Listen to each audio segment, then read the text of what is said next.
भाइयों और बहनों, आप सभी का इस आशीष भरी सुबह में स्वागत है। आज का दिन परमेश्वर की कृपा से भरा हुआ है और वह आपके जीवन में नई खुशियों और शांति का खजाना खोलने के लिए तैयार है।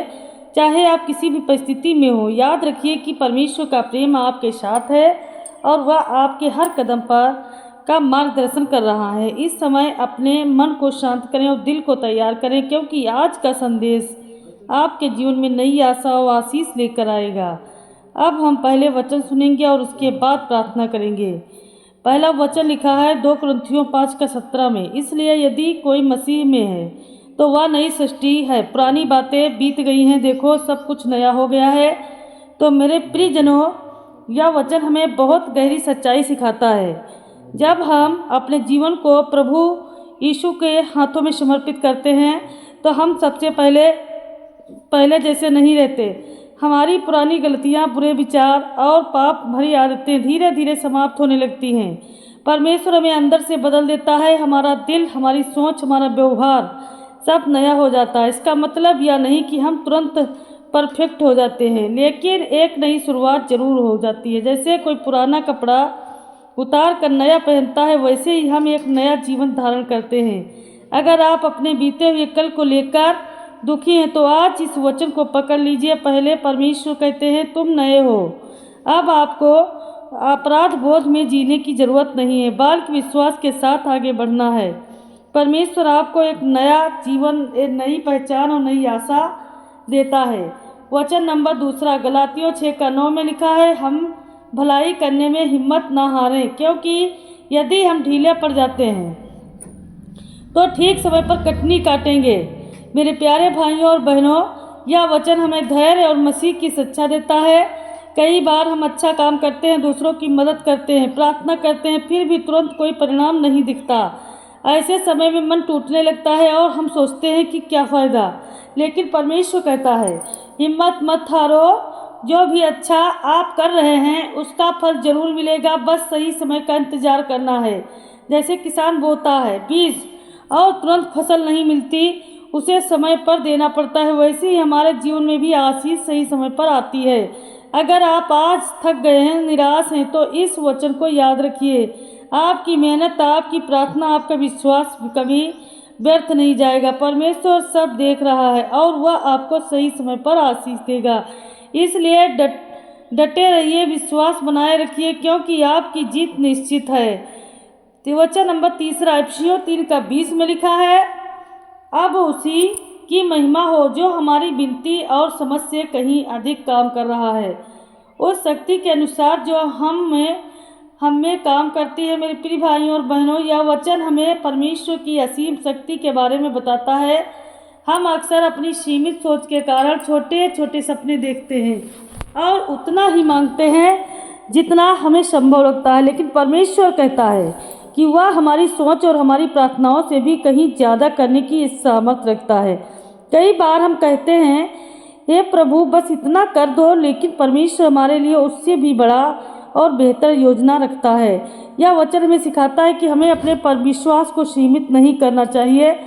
परमेश्वर हमारी परिस्थितियों से बड़ा है, चाहे बीमारी हो, पैसों की कमी हो या परिवार की समस्या, वह हर चीज़ को बदल सकता है। इसलिए अपने मन में बड़े विश्वास को जगाइए और परमेश्वर पर भरोसा रखिए, क्योंकि वह आशीष आपकी उम्मीद से कहीं ज़्यादा आशीष देने वाले परमेश्वर हैं।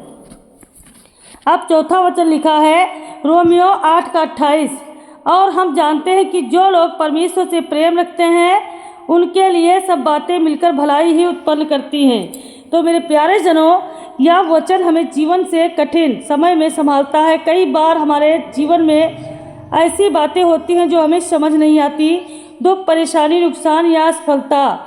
हम सोचते हैं क्यों मेरे साथ ही ऐसा हो रहा है, लेकिन परमेश्वर का वचन कहता है कि जो उससे प्रेम रखते हैं उनके लिए हर परिस्थिति, चाहे अच्छी हो या बुरी, अंत में भलाई को लेकर आती है। इसका मतलब यह नहीं कि परेशानी अच्छी है, बल्कि यह कि परमेश्वर उन परेशानियों को भी हमारे भले के लिए इस्तेमाल करता है। वह हमें मजबूत बनाता है, हमें कुछ सिखाता है और हम एक बेहतर रास्ते पर जाते हैं।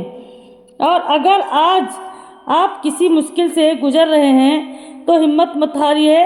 विश्वास रखिए कि परमेश्वर आपके जीवन में काम कर रहा है। भले ही अभी आपको समझ ना आ रहा हो, अंत में वही परिस्थिति आपकी गवाही बनेगी और आप कहेंगे, हाँ, परमेश्वर ने सब कुछ भलाई के लिए बदल दिया है। हालेलुया। वचन नंबर 5 में लिखा है, भजन संहिता 34:8, चक्कर देखो कि यहोवा कैसा भला है, धन्य है वह मनुष्य जो उस पर भरोसा रखता है।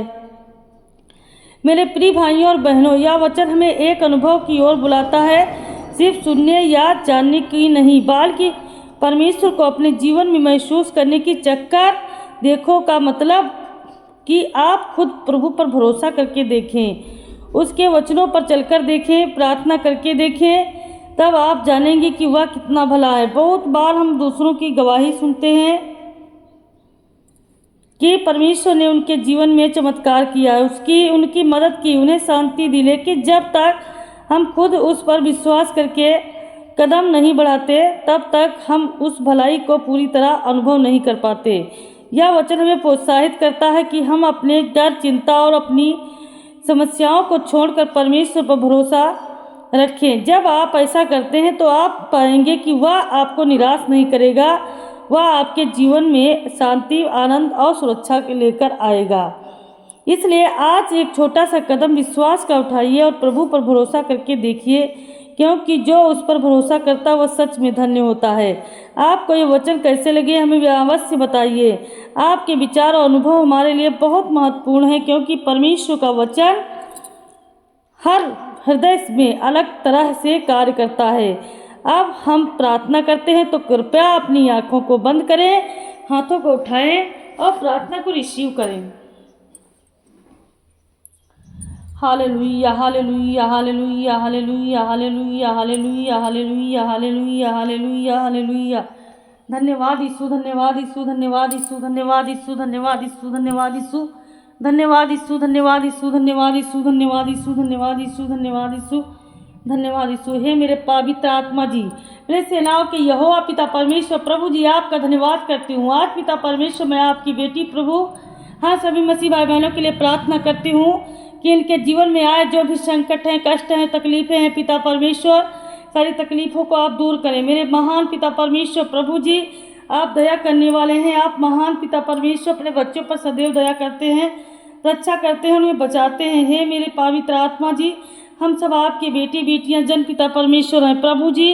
हे मेरे खुदा परमेश्वर प्रभु जी, आप महान हैं। स्वर्गीय पिता, मैं आपका धन्यवाद करती हूँ कि आपने आज का दिन दिया और आगे भी देते रहोगे। पिता परमेश्वर, आप महान हैं, आप दयालु हैं, प्रेम से भरे हुए हो। पिता परमेश्वर प्रभु, आपकी उपस्थिति में मैं बैठी हूँ परमेश्वर प्रभु। आज जितने मसीह भाई बहन आपकी उपस्थिति में बैठे, आपकी हुजूरी में बैठे, अपनी समस्याओं को आपके बारे में बता रहे, मेरे यीशु राजा महान खुदा परमेश्वर प्रभु जी, आपका धन्यवाद करती हूँ पिता परमेश्वर। हे प्रभु, हमारे पापों को क्षमा करें, और मैंने जानकर अनजाने में किसी प्रकार से कोई भी पाप किया, अपराध किया मेरे खुदा, तो आज मेरे पिता परमेश्वर मेरे पापों और गुनाहों को तू क्षमा कर प्रभु। मेरे हृदय को शांति दे, शांति दे, शांति दे।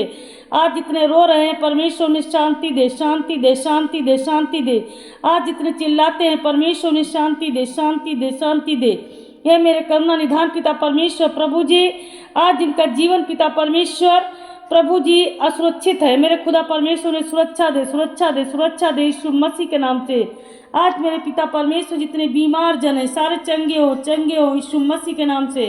जितने डरते हैं पिता, के अंदर से डर निकल जाए, निकल जाए, निकल जाए यीशु मसीह के नाम से। ये पिता, तेरे नाम में बरकत हो, बरकत हो, बरकत का दरवाजा खुल जाए यीशु मसीह के नाम से। पिता परमेश्वर, इनके हाथों से सारे चमत्कार हो यीशु मसीह के नाम से, इनके सारे काम बने यीशु मसीह के नाम से।